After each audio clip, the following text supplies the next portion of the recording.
Alright guys, welcome back to the channel. As usual, back again with some latest concerning our team.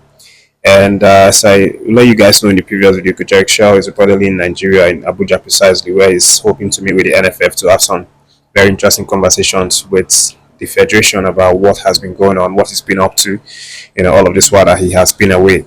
And he was reportedly, coming in from France, which is like his second country after Mali. But some interesting stories coming out now is that Chelle is set to accompany NFF as they seek to buy him a house in Abuja, where he will be staying, anytime he's in the country to work with the Super Eagles. Of course, he's going to be in the country a lot of times because he works here, so he has to live here, he has to have a residence plus office and things like that. And this is the first time that NFF has done anything like this before, because the previous coaches that we've seen, they never bought a house for these coaches. Not General, who was arguably the longest serving foreign coach of the Super Eagles. I think he stayed up to like 5 years plus, but he didn't get a house. They didn't buy him a house. Posero, the same thing. NFF was renting hotel rooms, apartments and all of that for these previous coaches. But right now, Chelle seems to be the first person that they want to do this gesture. They want to extend this, courtesy to.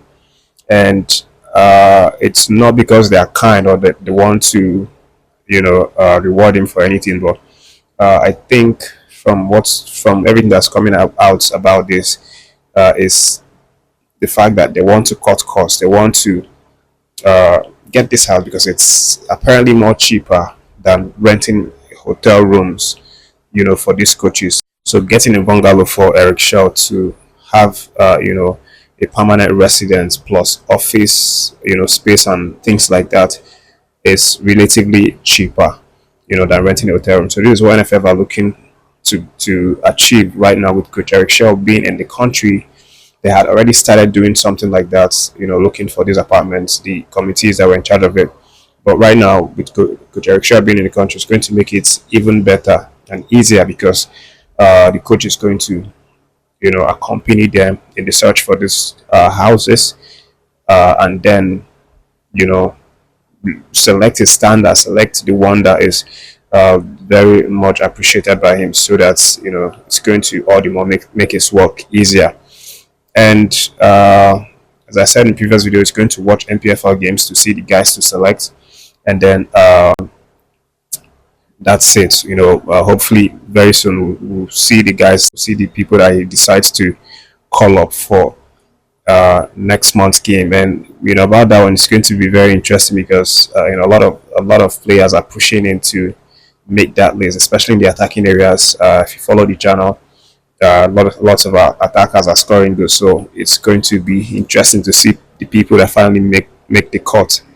But leaving Chelle updates behind, there's still some interesting games that I didn't cover in the previous video that actually went down yesterday. For example, Sevilla, were the heavy winners in their La Liga fixture against Valladolid. So Sevilla won Valladolid 4-0, very emphatic win, and coming back from the disappointing 4-1 defeat to Barcelona in their last game.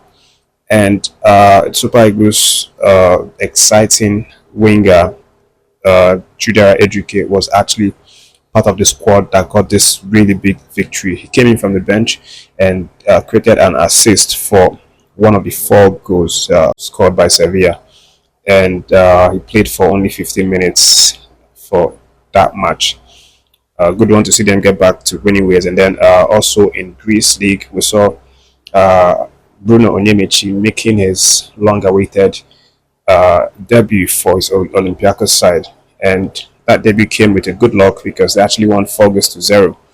And Onyemaechi capped off a really good performance, coming in from the bench to deliver some top-notch quality defending as well as attacking play. He played for 27 minutes of that match. And then elsewhere, we saw a very, very talented Nigerian eligible 17-year-old Chido Obi-Martins make his first senior debut for Manchester United. But it was a disappointing game for Man U. I'm sure Man U fans can relate to that. They fell by one goal, uh, defeats at the hands of Tottenham. But for me, I'm sure for the coach as well, Ruben Amorim, the biggest positive is actually handing that young man his first senior debut for that game. He didn't play for long. He just came in at the 9 minute, and I think just played for 3 minutes or so after exchanging Casemiro. But this was obviously a dream come true for this young man as he went to his social media after the appearance to express his joy and gratitude for having been graduated into the senior team. He's now the 252nd academic graduate of this club, which is something very fantastic. A lot of kids come through the ranks, but not all of these kids are able to be graduated. So that debut in the senior team marked his graduation, from the Manchester United junior team into the first team, and we just hope that this is, something that's going to open way for him so that he can break into the senior team and start to, perform and score goals and announce himself to the world. So on his Instagram, he said, in quotes, disappointed with the loss on a personal note, but thanks to the gaffer and the club for making a dream come true for me and my family. So this is the 17-year-old boy's response on his social media after making that all-important debut for Manchester United. Of course, Chidobe is still very much eligible to play for the Spikes of Nigeria. Is a wonder kid, who scores goals for fun. Just in a short spell in the Manchester United under 21s, he has scored up to 12 goals, in just I think 15 appearances or thereabout. And much recently, he scored a hat trick against Chelsea. That was last week, which was the performance that made the Man U coach to bring him into the first team. So this boy is good. He's definitely someone to look out for, and Super Eagles of Nigeria would need for the future.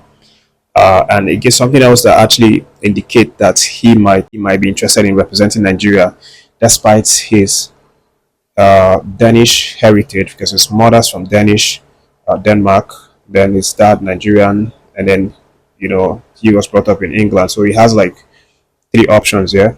But one of the things that have indicated that he might be interested in playing for the green and white shirt is what he did recently, and that's the fact that he officially removed the name Martins from his names, and then he says that he prefers to be called Chidobi, which is a clear indication that he is embracing his Nigerian heritage, and that's for sure something that indicates that this man is maybe going to come around to play for the Super Eagles. But we'll see what happens. There's still you know, uh, lots of things to be done, lots of development to be achieved, and then we'll see, what's going to happen after that.